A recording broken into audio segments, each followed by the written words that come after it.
우울하거나 불안할 때 어떻게 그 감정에서 벗어날 수 있냐는 팬의 질문에 가수 아이유는 이렇게 대답했습니다. 이 불안한 기분은 절대 영원하지 않고 5분 안에 내가 바꿀 수 있어요. 이 말을 다르게 표현하면 이렇게 말할 수 있습니다. 행복에 이르는 유일한 방법은 나의 의지로 할 수 없는 일에 대한 걱정을 멈추는 것이다. 행복하기 위해 철학을 읽고 배우는 것이 과연 분명한 효과가 있을까요? 그 대답을 얻기 위해서 7,000명을 대상으로 실험을 진행했습니다. 행복해지고 싶으세요? 그렇다면 단 일주일 동안만 스토아 철학자처럼 살아보세요. 실험 대상자 7,000명의 사람들은 매일 책을 읽고 토론하며 일주일 동안 스토아 철학자처럼 살려고 노력했습니다. 연구진은 일주일 후에 참가자들의 행복 수준을 측정했습니다. 그 결과 부정적인 감정이 평균 14% 감소하고 긍정적인 감정이 평균 10% 증가했으며 삶의 만족도가 평균 13% 증가했습니다. 철학을 내 삶에 받아들이는 것만으로도 행복도가 급상승한 것입니다. 그것도 단 일주일 만에 말이죠. 어떻게 이토록 놀라운 결과가 나올 수 있었을까요? 실험 참가자들이 스토아 철학자처럼 일주일 동안 살기 위해서 지켰던 5가지 원칙이 있었습니다. 첫째, 인생에서 일어나는 많은 일을 통제할 수 없다는 점을 인정해라. 둘째, 나의 감정은 세상을 바라보는 관점의 산물이다. 셋째, 모든 사람에게 그러하듯 때때로 나에게 안 좋은 일이 생길 수 있다는 사실을 받아들여라. 넷째, 나는 한 명의 고립된 개인이 아니다. 나를 인류의 일부 또는 자연의 한 부분으로 바라봐라. 다섯째, 내가 가지고 있는 것은 내 것이 아니다. 단순히 누군가가 빌려준 것이며 언젠가는 돌려줘야 한다. 스토아 철학은 무엇보다도 실용성이 돋보이는 철학입니다.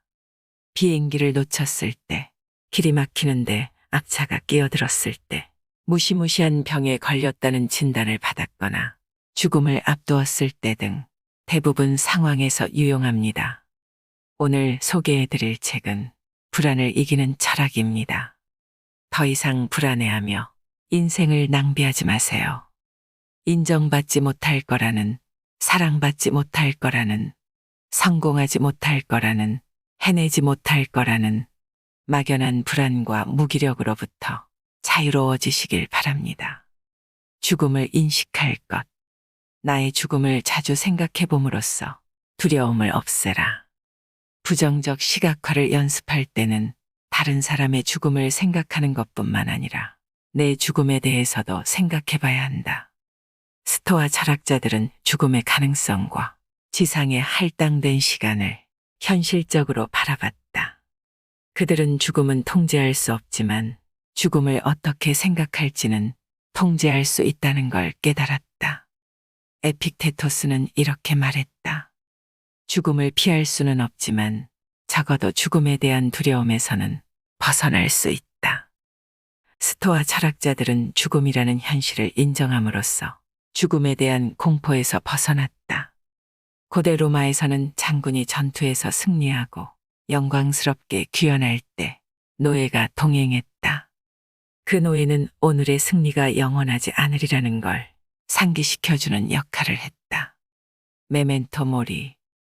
노예는 장군의 귀에 속삭였다. 언젠간 당신도 세상을 떠날 것임을 잊지 마십시오. 메멘토 모리에 담긴 의도는 자신도 언젠가 죽으리라는 생각에 길들라는 것이다. 죽음에 대한 끊임없는 공포 속에서 살면 죽음을 제대로 생각할 수 없다. 하지만 죽으리라는 점을 주기적으로 상기하면 정말 중요한 한 가지에 집중하게 된다. 바로 현재, 그러니까 우리가 살아가는 시간이다. 세네카는 인생론에서 다음과 같이 말했다. 당신은 마치 영원히 살 사람처럼 인생을 살고 있다. 절대 노쇠하지 않을 것처럼 말이다. 얼마나 많은 시간이 이미 흘렀는지 깨닫지 못한 채 항상 시간이 차고 넘칠 것처럼 낭비한다. 하지만 그 하루하루는 내가 누군가, 무언가에 헌신하는 마지막 날이 될지도 모른다. 두려울 땐 언젠가 죽으리라는 점을 염두에 두고 행동하고, 무언가를 원할 때는 불멸할 사람처럼 행동하라. 세네카가 이 말을 남긴 이후에도 크게 달라진 것은 없다. 우리는 여전히 영원히 죽지 않을 것처럼 살고 있다. 은퇴할 때까지 정말로 하고 싶은 일을 미루거나 어느 정도 돈을 벌어둬야만 휴식을 취할 수 있다고 생각하거나 우아한 교회 마을에 살기 위해 엄청난 돈을 대출받아야 한다고 생각한다. 이런 생각들이 발목을 잡기에 일을 더 열심히 하게 된다. 진짜 다니기 싫은 직장인데도 30년 이상 성실히 출근한다. 고대도 지금과 똑같았다. 자기 인생을 사는 걸 시작하지 않은 사람들이 많다. 일하느라고, 돈을 버느라고 너무 바쁘다. 언젠가는 일을 멈추고 제대로 쉬면서 호사를 누리겠다고 약속한다. 세네카는 다음과 같은 말로 직구를 날렸다. 당신은 많은 사람에게 이런 말을 들을 것이다. 50살이 되면 은퇴하고 여가를 즐기겠어. 60살이 되면 공직을 내려놓을 거야. 그런데 더 산다는 보장이 있는가? 더 오래 살고 싶다고 생각하겠지만 누가 그렇게 해줄까? 인생의 남은 일부의 시간만을 온전히 본인을 위한 시간으로 여기고 어떤 일도 할 수 없을 때만 지혜를 얻기 위해 노력한다는 게 부끄럽지 않은가? 인생이 막을 내려야 할 때 비로소 진짜 인생이 시작된다니 이는 너무나 늦다. 우리에겐 일을 미루는 습관이 있고 바쁜 일상에서 자주 방향을 잃는다. 시간이 흐르고 늙어가는 동안에도 시간을 어떻게 쓰는지 거의 모르는 듯 싶다. 그러나 죽음을 생각하면 우리가 가진 시간에 집중할 수밖에 없다. 세네카는 이렇게 말했다. 시간의 가격을 매기는 사람, 하루의 가치를 아는 사람, 그리고 하루하루 죽어가고 있다는 걸 인식하는 사람이 있다면 한 명이라도 내게 보여줄 수 있는가? 죽음이 미래에 닥치리라는 생각은 옳지 않다. 죽음의 많은 부분은 이미 지나갔다. 과거의 삶은 죽은 시간이기 때문이다.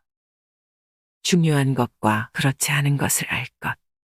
변화에 어떻게 정신적으로 대비할 수 있을까? 그 상황에서 무엇을 통제할 수 있고 무엇을 통제할 수 없는지 생각해 봐야 한다. 우리가 완전히 통제할 수 있는 건 자신의 성품, 반응 및 행동, 타인을 대하는 방식 등 세 가지뿐임을 떠올려라. 무언가를 통제할 수 없다면 받아들여야 한다. 한 번은 뉴스 프로그램에서 급변하는 이 시기에 사람들이 어떻게 대처하는 것이 좋은지 이야기를 나누는 장면을 본 적 있었다. 베테랑으로 보이는 한 기자가 갈대처럼 구부러지는 법을 배워야 한다고 답했다. 즉, 유연하면서도 땅에 발을 단단히 붙이고 있어야 한다는 뜻이다. 내가 통제할 수 있는 건 최대한으로 활용하고 통제할 수 없는 건 받아들여야 한다. 통제할 수 없다는 사실을 받아들이면 변화에 저항하려는 마음을 버릴 수 있다. 말이 쉽지 실천은 어렵다고 말할지도 모른다. 하지만 스토아 철학자들은 인간은 공경에 처하면 두려워하며 저항하기 마련이라는 사실을 알았고 변화와 격동의 시기를 헤쳐나가려면 무엇이 필요한지도 알고 있었다. 그래서 척박한 환경에서도 성공할 수 있었다. 에픽테토스는 이렇게 말했다. 우리는 늘 자기 자신에게 물어야 한다. 내가 통제할 수 있는 일인가, 통제할 수 없는 일인가. 위기에 의연할 것. 철학자들은 성품과 덕목, 합리적 사고를 기르고 보호해야 한다고 믿는 한편, 몸에 문제가 생기거나 가난해지는 건 선호하는 무심의 영역으로 봤다.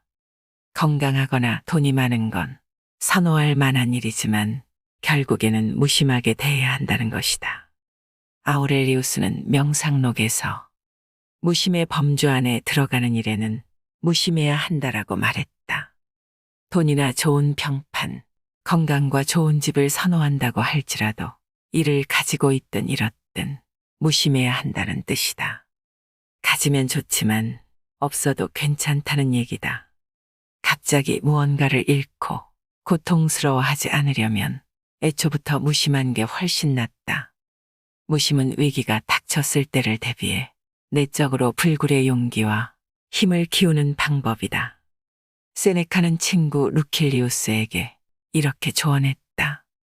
값싼 음식을 먹고 조잡하게 만든 옷을 입으며 며칠을 지낸 후 자신에게 이렇게 말해보게.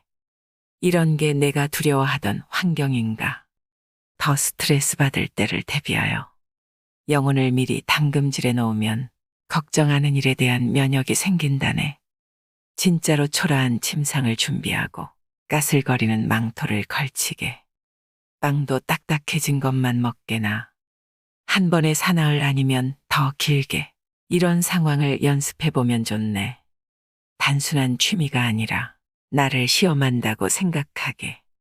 친애하는 루킬리우스. 이런 연습을 한다면 약간의 음식으로도 배가 차는 기쁨을 누리게 되리라고 보장하네. 조그만 어려움에 자신을 길들이면 진짜 문제가 닥쳤을 때 다음과 같은 이점이 있다. 어려운 일을 겪어본 적이 있다. 어려운 상황을 어떻게 해결할지 안다. 어려운 일이 닥쳤다고 해서 세상이 끝나는 건 아니며 정말 중요한 건 나의 성품이라는 것을 알게 된다. 단단한 마음을 가질 것. 우리가 하는 말과 행동, 대부분은 꼭 필요한 게 아니다. 그런 말이나 행동을 하지 않는다면 사용할 수 있는 시간이 많아지고 마음도 평온해질 것이다. 매 순간 자신에게 물어보라. 이 말과 행동을 지금 꼭 해야 하는가? 평온을 유지하려면 어떻게 해야 할까? 스토아 철학의 여러 측면이 보여주듯 마음의 평온을 가져다주는 마법 같은 특효약은 존재하지 않는다. 내면을 더 잘 인식하고 쾌락이나 짜릿함, 흥분보다 마음의 평온을 우선시하는 방법밖에 없다. 내면을 들여다보고 평온을 우선시하려면 엄청나게 노력해야 한다. 나는 하루에 2번 20분씩 명상하면서 긴장을 푼다. 그 덕에 가슴에 답답한 통증 등 스트레스를 받을 때 몸에 느껴지는 감각을 인지하게 됐으며 잠도 깊이 잤다. 잠을 잘 때 이를 덜 갈게 됐고 극도로 행복해하는 일을 그만뒀다. 평온함을 추구한다는 것은 다른 사람의 의견에 지나치게 마음을 여는 것을 경계한다는 뜻이기도 하다. 과도한 칭찬을 들으면 내가 더 중요한 사람인 것처럼 느껴지고 지나친 비난을 들으면 화가 난다. 모두 균형과 평온함을 무너뜨리는 일들이다. 아이러니한 사실은 잠잠하고 평온한 상태를 유지하려면 어느 정도 노력이 필요하다는 것이다. 백조가 수면 아래에서는 발을 열심히 첨벙거리는 것처럼 말이다. 시간이 지나면서 나는 마음의 평온 역시 노력으로 얻을 수 있다는 걸 알게 됐다. 결정적으로 인생이 더 수월해졌다. 아우렐리우스는 명상록에 이렇게 썼다. 다른 사람이 무슨 말을 하는지, 어떻게 생각하고 행동하는지 더는 신경 쓰지 않고 내 말과 행동에만 신경 쓸 때 평온이 찾아온다. 실패에 대한 두려움이나 다른 사람들이 나를 어떻게 생각할지에 대한 두려움에서 벗어나면 몸과 마음이 이완되고 즐거워진다. 그냥 그 상황을 즐기게 된다. 평온함이 기본이 되는 마음 상태는 나의 반응뿐만 아니라 내가 다른 사람을 어떻게 대하는지에도 영향을 미친다. 덜 긴장하고 화를 덜 내며 삶을 느긋하게 받아들이게 되므로 남에게도 덜 반응하고 더 선한 성품을 보여줄 수 있다. 잘 살든 가난하든 아프든 건강하든 유명하든 유명하지 않든 불편함 속에서 살든 편의 시설이 다 갖춰진 집에서 살든 외부의 상황과 관계없이 아타락시아를 추구할 수 있어야 한다. 그런 도구는 내면에 있다. 타인을 위할 것, 남에게 베풀라. 주고자 하는 마음은 인간다움의 핵심이다. 그게 없다면 우리는 야생동물과 다를 바가 없다. 세네카는 선물을 주는 것이 우리에게 자연의 선물을 많이 내려준 신들을 모방하는 방법이라고 봤다. 또 선물을 받는 가장 이상적인 태도는 고마워하는 것이라고 했다. 이런 방식으로 주고받으면 성품과 덕목을 기를 수 있다. 나아가 스토아 철학의 원칙에 따르면 선물을 주는 사람은 그 대가로 아무것도 기대해서는 안 된다. 그러므로 익명으로 선물하는 게 이상적이다. 보상이 있으리라고 예상하고 무언가를 주거나 어떤 일에 대한 대가로 선물을 주는 건 스토아 철학의 본질에 어긋난다. 우리는 다른 사람의 행동이나 반응을 통제할 수 없다. 따라서 선물을 줄 때 상대방이 감사 인사를 하거나 감사하는 행동을 하리라고 기대해서는 안 된다. 그렇다면 주는 방식은 어때야 할까? 세네카는 이렇게 답했다. 받을 때와 같은 방식으로 주어야 한다. 쾌활하게, 빨리, 주저없이 주어야 한다. 손에 붙잡고 있어서 얻는 이득은 전혀 영광스럽지 않다. 전곡을 찌르는 메시지다. 스토아 철학에 따르면 성품은 내가 통제할 수 있다.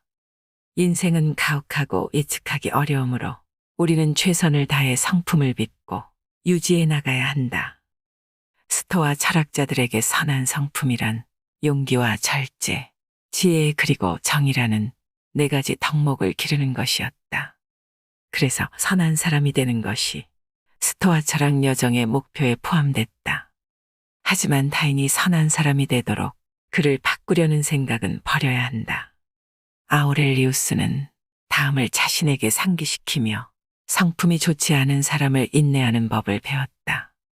아침에 일어나면 우선 자신에게 이렇게 말하라.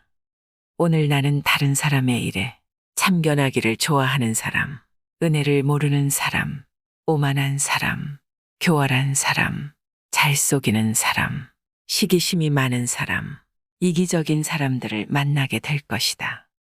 이 사람들이 그렇게 행동하는 것은 선과 악을 구분할 수 없기 때문이다. 그러나 나는 선의 본질은 아름다운 것이고 악의 본질은 추한 것임을 알고 있으며 악을 행하는 사람들의 본성도 나의 본성과 같고 그들 역시 나의 형제라는 사실을 알고 있다. 그러므로 나는 그들 중 누구한테서도 해를 입을 수 없으며 누구도 나를 저열한 사람으로 만들 수 없다. 나는 나의 형제인 그들에게 화를 낼 수 없으며 또한 그들을 미워할 수도 없다. 우리는 두 손이나 두 발, 두 눈 또는 윗니와 아랫니처럼 서로 협력하도록 태어났기 때문이다. 서로 반목하고 등을 돌리는 건 자연의 섭리에 어긋나는 일이다. 에픽테토스는 아름다운 철제 등잔을 훔친 도둑을 예로 들었다. 등잔을 잃어버린 이유는 내가 도둑보다 경계심이 적었기 때문이다. 하지만 그는 등잔값을 치렀다. 도둑이라는 이름으로 불리게 됐으니 자신의 신의와 등잔을 맞바꾼 것이다. 에픽테토스가 등잔만 잃은 데 비해 도둑은 더 큰 걸 잃었다. 바로 자신의 성품을 훼손한 것이다. 섣부르게 판단하지 말 것. 판단은 행동 방식을 결정하기 때문에 무척 중요하다. 이성을 사용하면 감정의 흐름을 어느 정도 통제할 수 있다. 우리는 하루에 6만 가지 이상의 생각을 하는데 훌륭한 것도 있지만 그중 대부분은 쓸모가 없다. 그러므로 행동하기 전에 이성을 사용하여 생각을 분류해야 한다. 우리는 종종 다가오는 상사와의 회의처럼 부담이 되고 걱정스러운 일을 계속 생각하지만 그런다고 해서 실제 회의의 방향을 바꿀 수 있는 건 아니다. 준비만이 그 방향을 바꿀 수 있다. 어떤 일을 머릿속에서 떨쳐내지 못하고 집착하면 우리의 생각은 정크푸드처럼 되어버린다. 몸에 좋지 않고 영양이 부족하며 이를 완수하는 데 필요한 에너지를 공급하지 못하는 게 정크푸드 아닌가. 되도록 정크푸드를 줄이는 게 좋은 것처럼 쓸모없는 생각은 최대한 줄이는 게 좋다. 에픽테토스는 다음과 같은 명언을 남겼다. 당신에게 어떤 일이 일어났느냐는 중요하지 않다. 진정으로 중요한 건 그 일에 어떻게 반응하느냐다. 스토아 철학자들은 이성적인 사고 능력을 아주 중요하게 생각했다.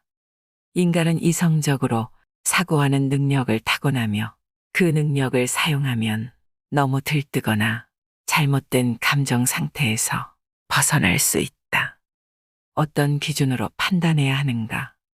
주관적인 판단을 넘어 사물의 진리를 바라보려는 자세는 현실을 살아가는데 꼭 필요하다. 아우렐리우스는 이렇게 말했다. 우리가 듣는 모든 말은 사실이 아니라 의견이다. 우리가 보는 모든 것은 관점이지 진실이 아니다. 깨어나라. 환상을 현실로, 꿈을 사실로 바꿀 준비가 됐다면 내가 원하던 모든 걸 찾을 것이다. 마침내 삶이 의미 있고 인생이 아름다워질 것이다. 감정의 동요를 줄이는 법. 인간은 서로를 돕기 위해 태어났다. 분노는 서로를 망치는 길이다. 선을 행하면 낯선 사람까지도 돕지만 분노하면 내가 아끼는 친구들까지도 공격하게 된다. 서로 돕는다는 건 다른 사람을 위해 자신을 희생할 준비가 돼 있음을 의미하고, 분노한다는 건 다른 사람까지 위험에 빠뜨린다는 걸 의미한다. 누군가가 나를 화나게 하면 어떻게 해야 할까? 정말 간단하다. 세네카의 말을 빌리자면 이렇다. 우리는 악한 사람들 사이에서 살아가는 악한 사람들이다. 이 사실에 차분히 반응하는 유일한 방법은 서로를 너그럽게 대하기로 합의하는 것이다. 우리는 모두 무기를 내려놓고 서로를 너그럽게 대해야 하며 애초에 분노해서는 안 된다. 오늘날 우리가 살아가는 세계에서는 모든 일이 너무 빨리 부정적으로 전개되고 냉정함을 찾아보기가 어렵다. 이런 분노의 인큐베이터 속에서 살아가는 우리는 어느 때보다 느긋해야 한다. 화를 내지 않는 가장 좋은 방법은 화를 내게 하는 미끼에 낚이지 않음으로써 애초에 화를 저지하는 것이다. 일단 분노에 휩싸이면 건강한 마음 상태로 되돌아가기가 어렵다. 마음이 불타올라도 된다고 허락하고 자유의지에 화를 낼 권한을 주면 이성이 힘을 발휘하지 못하게 된다. 그러고 나면 내가 허용하는 정도가 아니라 자기 멋대로 원하는 만큼 화를 내게 된다. 반복해서 말하지만 적은 반드시 마주해야 하며 국경선 가장 바깥쪽에서 퇴치해야 한다. 적들이 성문을 뚫고 도시에 진입하면 포로들이 기세등등해질 것이기 때문이다. 세네카는 너무 예민하거나 응석바지로 자랐거나 과잉보호를 받은 사람은 빠르게 화가 날 수 있다고 생각했다. 화를 낼 만한 자격이 있다는 느낌을 과도하게 발달시켜왔거나 지나치게 떠받들어졌거나 편안한 느낌에 너무나 익숙하기 때문이다. 충분히 단련돼 있지 않기 때문에 많은 일을 견디기 힘든 것이다. 스토아 철학자들은 근본적으로 회복 탄력성을 기르라고 주장했다. 회복 탄력성을 갖춘 사람은 부당한 일에 처하더라도 분노하거나 마음 졸이지 않고 그 상황을 어떻게 헤쳐나갈 수 있을지를 생각한다. 꼭 다른 사람에게 분노를 내뿜어야 하는 건 아니며, 분노할 때 느껴지는 감각을 인생의 변화가 필요하다는 신호로 바라볼 수 있다. 그러면 분노는 직관으로 변한다. 분노를 느낄 수는 있지만 그럴 때면 세네카가 추천한 기법을 사용해보자. 반응하지 않고 기다리는 것이다. 처음에 받은 강력한 느낌을 이성적인 마음에 차분한 햇빛 아래 비춰보면 왜 불만족스럽고 좌절하는지, 어떤 변화가 필요한지에 대한 단서를 발견할 수 있다. 내가 의롭다는 생각은 위험하다. 분노에는 의로움이라는 요소가 담겨 있다. 그리고 이것이 분노라는 감정에 불을 붙이기 쉽다. 내가 의롭다고 생각하면 다른 사람에게 내가 맞고 너는 틀렸다는 사실을 증명하는 게 중요해지기 때문이다. 다른 사람이 틀렸다는 사실이 분노를 정당화하는 이유가 될 수는 있겠지만 상대방 역시 자기가 맞고 당신이 틀렸다고 생각할 것이다. 각자의 관점에서 바라보면 행동을 정당화할 이유는 언제나 존재한다. 정말 나쁜 사람일지라도 자기 자신을 나쁜 사람이라고 생각하진 않는다. 그들에게 잘못됐다고 말해봐도 생각을 바꿀 확률은 낮으며 오히려 방어적인 태도를 보일 것이다. 양 당사자가 절대 지지 않겠다고 나서면 교착 상태에 빠진다. 아우렐리우스는 이렇게 조언했다. 그들이 옳은 행위를 한다면 내가 불평할 이유가 없다. 옳지 않은 행위를 한다고 할지라도 분명 일부러 그런 건 아닐 것이다. 소크라테스는 고의로 진실을 부정하는 사람은 없다라고 말했다. 그렇게 옳지 않은 행동을 한 사람들은 누군가가 자신을 향해 정의롭지 않고 고마움을 모르며 비열하고 이웃을 화나게 했다고 비난하면 기분 나빠한다. 자신이 잘못했다는 것을 알지 못하기 때문이다.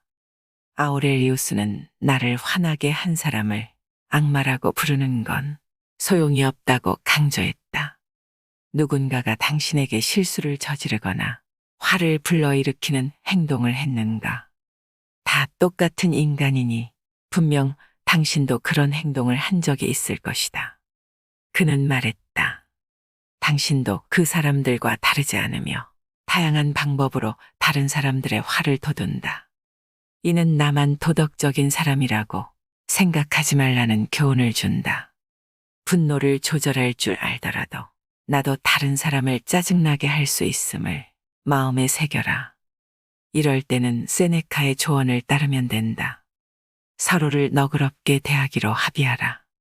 가진 것에 만족하는 법. 쾌락 적응은 쾌락의 쳇바퀴라고도 불린다. 이런 현상은 새로운 것을 손에 넣었을 때 느끼는 기쁨이 희미해지고 같은 수준의 행복감에 다다르기 위해서 더 많은 것, 더 좋은 것을 원할 때 일어난다. 이런 적응 과정은 정상적이고 흔하다.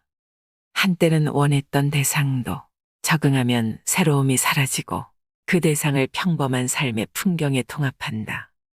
우리는 배가 고프지 않을 때 먹고 목마르지 않을 때 마시고 필요하지 않은 것을 산 후 유용한 것 모두를 버린다.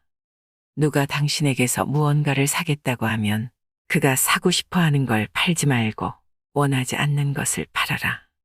팔이 8개이고 위가 2개이며 불태워도 되는 돈이 있는 듯 팔아버려라. 이건 사리에 맞는 게 아니라 악 자체다. 쾌락 적응의 사이클을 깨기 위해 스토아 철학자들은 부정적 시각화를 했다. 부정적 시각화의 목표는 한때 너무나 욕망했던 것들을 나중에 잃을 수도 있다고 생각하면서 두려워하는 것이 아니다. 부정적 시각화의 진정한 목표는 우리가 가진 모든 것이 빌린 것이며 언제든지 잃어버릴 수 있다는 사실을 머릿속에 주입하는 것이다. 이 연습의 근본을 이루는 건 감사합니다. 가진 것에 관한 떨림이 사라지고 새로운 것을 갈망할 때 부정적 시각화가 상황의 진실을 드러낼 것이다. 우리가 가진 것은 한때 간절히 원하던 것이었기에 이에 감사해야 한다. 세네카는 가난한 사람은 너무 적은 것을 가진 사람이 아니라 더 많이 갈망하는 사람이다라고 말했다. 삶이 버거울 때 비교하지 않는다라는 규칙은 일상에만 유용한 게 아니다. 나보다 더 좋은 차를 몰거나 잘 나가는 회사에 다니거나 말을 더 잘 듣는 자식을 둔 사람과 비교할 때만 유용한 게 아니라 삶이 갑자기 절망의 나락으로 떨어질 때도 쓸모가 있다. 상황이 좋을 때 남과 끊임없이 비교한다면 상황이 좋지 않을 때는 정말로 고군분투하게 될 것이다. 암에 걸렸거나 몸이 축나는 치료를 장기간 받고 있거나 가까스로 병에서 회복되는 중이라면 건강한 사람과 나를 비교하는 건 고문이다. 2번 고통받기에 정말로 비참해진다. 실제 병으로 고통받는 동시에 다른 사람과 비교할 때 내가 못났다고 느껴지기에 더 고통스럽다. 나는 질병 자체를 통제할 수 없다. 신체는 부분적으로만 통제할 수 있기 때문이다. 하지만 계속해서 다른 사람과 비교함으로써 자신을 비참하게 하는 것은 내가 통제할 수 있는 영역 내의 일이다. 비교하지 말라라는 말은 지금까지의 습관을 거스르라는 조언이다. 모든 사람은 별 생각 없이 자신과 남을 비교한다. 비교는 질투, 시기, 우월감 또는 열등감으로 이어져 심리적인 고통을 초래할 수 있다. 스토아 철학에는 비교에 관한 해결책이 있다. 비교의 유해한 측면은 제쳐놓고 나와 비슷한 위치에 있는 사람에 비추어 내 모습을 바로잡는 것. 한마디로 롤모델을 두는 것이다. 롤모델을 가지면 내가 되고 싶은 모습과 내가 이룰 수 있는 것의 기준선이 마련되므로 발전을 추구할 수 있다. 불안을 이기는 법. 에픽테토스는 위기가 나의 진짜 정체를 드러낸다고 봤다. 상황이 사람의 품성을 빚는 건 아니다. 상황은 그가 어떤 사람인지를 드러낼 뿐이다. 사람이나 물건, 부등, 무언가를 잃을까봐 불안하다면 이런 것들을 소유하는 건 통제 범위 밖의 문제임을 기억하라. 이 중 몇 가지는 선호될지라도 소유 여부에는 무심해져야 한다. 앞서 잠깐 언급했듯이 에픽테토스는 아름다운 등잔을 훔쳐간 도둑을 예로 들었다. 사당 옆에 철제 등잔이 놓여 있었다.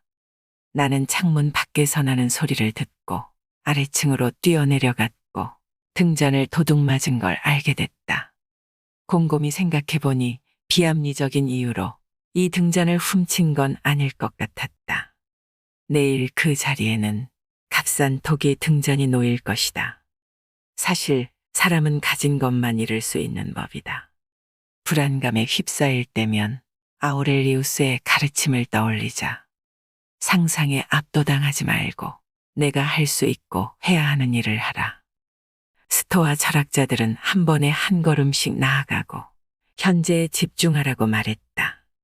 이는 과거의 몽상에 잠기거나 미래의 환상을 품거나 두려워하면서 혼란스러워하지 말고 지금 내 앞에 있는 일만 다뤄야 함을 의미한다.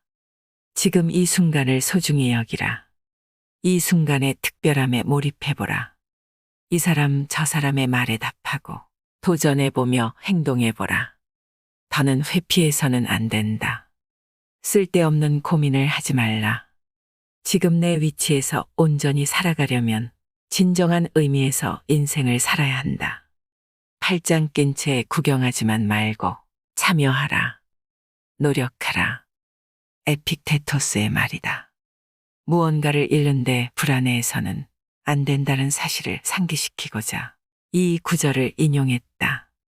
등잔, 직업, 돈, 심지어 우정마저 얻을 때도 있고 잃을 때도 있다. 우리가 걱정하고 집중해야 하는 건 성품이다. 그리고 성품을 함양하는 건 전적으로 우리가 통제할 수 있는 범위 내에 있기에 불안해할 필요가 없다. 애도하는 법. 사랑하는 사람들이 죽기 전에 슬퍼하려면 그들이 세상을 떠나기 전에 죽음을 시각화해 봐야 한다. 장례식을 상상하고 머릿속으로 추도사를 건네는 연습을 해보라. 추도사를 건네는 걸 머릿속으로 상상함으로써 또는 일기장에 메모함으로써 내가 애도하는 사람의 위대하고 긍정적인 특성을 기억하게 될 것이다. 그 사람을 살아있을 때 만날 수 있다는 게 얼마나 설레고 멋진 일인가. 그 사람의 독특함과 그와의 관계에 다시금 감사함을 느끼게 될 것이다. 사랑하는 사람들이 살아있는 동안 그들의 죽음을 애도하면 내가 감사할 수 있을 때 그들의 존재에 감사를 표할 수 있다. 하고 싶은 말이 있다면 마음속에 묵혀두지 말고 전해야 한다. 친구나 가족 관계에 소홀하지 말고 그들과의 시간을 적절하게 즐겨라. 친구나 자녀와 시간을 보내면서 스마트폰에 정신이 팔려 있으면 안 된다. 에픽테토스는 친구들이 세상을 떠나서뿐만이 아니라 친구들과 다퉈서 또는 상황이 변해서 우정을 잃을 수도 있다고 말했다. 그러므로 지금 주변에 있는 사람들과의 시간을 최대한 활용해야 한다. 또 우리에게 주어진 삶에 감사해야 한다. 친구들이 갑자기 죽거나 나이가 들기도 전에 세상을 떠날 수 있는 것처럼 나도 언제든 죽을 수 있다. 우리가 즐기는 모든 것에는 끝이 있음을 예상해야 한다.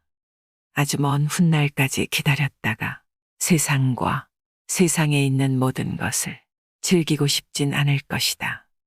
우리는 수많은 장례식에 다녀오고서도 실제로는 죽음을 생각하지 않는다. 얼마나 많은 사람이 제명을 다하지 못하고 죽었는가. 우리는 아들이 성년이 되고 군에 입대하고 아버지의 재산을 물려받는 일만을 생각한다. 얼마나 많은 부자가 바로 우리 눈앞에서 빈곤으로 추락했는지 생각해보라. 우리의 재물도 그들과 같은 위험에 노출됐다고 생각해 본 적이 있는가? 그런 생각을 해본 적이 없기에 불행이 닥치면 충격을 받고 무너지는 것이다. 스토아 철학자들은 말한다. 죽음은 좋지도 나쁘지도 않다. 죽음 자체로는 좋은 일도 나쁜 일도 될 수 없다. 죽음은 가치 중립적이고 결국 좋은 것도 나쁜 것도 아니기에 행운도 불운도 가져다 주지 않는다. 좋은 일이든 나쁜 일이든 각자의 의미로 공을 들여야 하기 때문이다. 에피쿠로스의 가르침이 메아리치는 듯하다. 죽음은 걱정거리가 되지 않는다. 내가 존재하는 한 죽음은 존재하지 않기 때문이다. 그리고 죽음이 닥치면 나는 더는 존재하지 않는다. 잘 죽는 법. 세네카는 루킬리우스에게 보내는 편지에서 죽음에 대한 두려움을 극복하는 방법을 알려줬다. 바로 누군가가 죽는 장면을 리허설하는 것이다. 그는 이렇게 말했다. 만족스럽게 삶을 마무리하는 모습을 상상하며 죽는 예행 연습을 해보게. 많은 이는 삶을 놓아주려고 하지 않고 삶에 집착하네. 급류에 휩쓸려 내려가는 순간에도 가시덤불이나 뾰족한 바위를 붙잡고 매달리는 거지. 대부분 사람은 죽음에 대한 두려움과 삶의 고단함 사이를 왔다 갔다 하면서 살아간다네. 그들은 살고 싶어 하는 마음이 없지만 어떻게 죽어야 할지도 모르네. 그러니 죽음에 대한 모든 걱정을 떨쳐버리면 삶이 즐거워질 수 있다네. 언젠가는 죽으리라는 걸 깨닫고 죽음에 대한 걱정을 내려놓는다면 더 여유로운 삶을 살 수 있을 뿐 아니라 더 편안하게 죽음을 맞이할 수 있을 것이다. 세네카의 말에는 우리는 어차피 언젠가 세상을 떠날 테지만 만족스럽게 떠날지 아닐지는 내가 선택할 수 있다는 본질이 담겨 있다. 휴가를 보낸 후 호텔에서 체크아웃하는 것처럼 말이다. 죽음이 다가오는 시기와 방법은 우리가 통제할 수 없다. 하지만 죽음에 대한 두려움과 이에 대한 반응은 우리가 충분히 통제할 수 있다. 인생에서 한 바퀴를 돌면 제자리로 돌아온다. 인생이 무에서 시작됐듯이 우리는 죽으면 자연으로 돌아가고 우리의 몸은 진료 또는 물질이 되어 흙에 다시 흡수된다. 흙에서 나왔으니 흙으로 돌아가는 게 순리다. 에픽테토스는 죽음에 대해 다음과 같이 말했다. 나를 구성하는 부분은 변화하여 우주 일부로 줄어들고 다시 우주의 또 다른 일부로 변화할 것이다. 이 과정은 계속된다. 명랑하게 죽음을 받아들여라. 죽음은 한 생물을 구성하는 요소가 해체되는 것. 그 이상도 그 이하도 아니다. 개별적인 요소들이 계속해서 다른 요소로 변화한다는 사실에 가슴 아프지 않다면 왜 변화와 분리를 두려워하는가? 이는 자연스러운 것이며 자연은 악하지 않다. 죽음은 스토아 철학을 구성하는 중심 원리다. 스토아 철학자들은 언제나 죽음을 염두에 뒀다. 인생을 두 번 살 수 없다는 걸 알면 지금의 인생을 온전하게 살아갈 수 있기 때문이다. 결국 우리는 매일 죽어간다. 그리고 지금까지 살아온 모든 날은 이미 죽음의 소나기 안에 있다. 죽음이라는 과정은 평생 걸리지만 결국 목적지에 도달한다는 점에는 의심의 여지가 없다. 이 책을 아우렐리우스의 글로 마무리하고자 한다. 옳은 일을 하라. 나머지는 중요하지 않다. 춥든 따뜻하든 피곤하든 푹 쉬고 있든 멸시받든 존경받든 상관없다. 죽어가든 아니면 다른 과제를 처리하느라 바쁘든 옳은 일을 해야 한다. 죽는 것도 인생의 과제 중 하나이기 때문이다. 그리고 할 일을 하라. 내면을 들여다보라. 어떤 일이든 본질을 놓쳐서는 안 된다. 모든 것이 언젠가는 하나가 된다고 가정하면 오래지 않아 현존하는 모든 것이 변화하고 연기처럼 솟아오르거나 파편이 되어 흩어지리라는 걸 알 수 있다. 이는 신을 생각하며 하나의 이타적인 행위에서 또 다른 이타적인 행위로 옮겨가기 위해서다. 그곳에는 오직 즐거움과 고요함만이 있을 뿐이다. 처한 상황 때문에 부득이하게 흔들릴 때는 즉시 내면으로 돌아가 리듬을 잃지 않도록 주의하라. 계속해서 내면으로 돌아가면 조화를 더 잘 이해할 수 있을 것이다. 에픽테토스는 늘 자기 자신에게 내가 통제할 수 있는 일인가, 통제할 수 없는 일인가라고 물어야 한다고 말했습니다. 통제할 수 없는 인생의 일들을 모두 생각해 보세요. 사고나 질병, 누구와 사랑에 빠질 것인지, 면접에서 뽑힐 것인지, 언제 팬데믹이 닥칠지 등 이 모든 건 통제할 수 없고 나는 아무런 결정권이 없습니다. 한마디로 우리는 우리의 행동 외에 모든 것을 통제할 수 없다는 것입니다. 하지만 우리는 삶의 많은 부분이 나의 통제권 안에 있다고 생각합니다. 이렇게 생각하기 때문에 내가 원하는 대로 흘러가지 않았을 때 문제가 되고 화가 나며 불행해지지요. 특정 상황에서 통제할 수 있는 것과 통제할 수 없는 것을 구분해 보세요. 그것이 바로 불안에 갇힌 나를 구하는 단 하나의 방법이 될 것입니다. 이상으로 인생의 품격이었습니다. 하루하루 당신의 품격이 더 빛나길 바랍니다.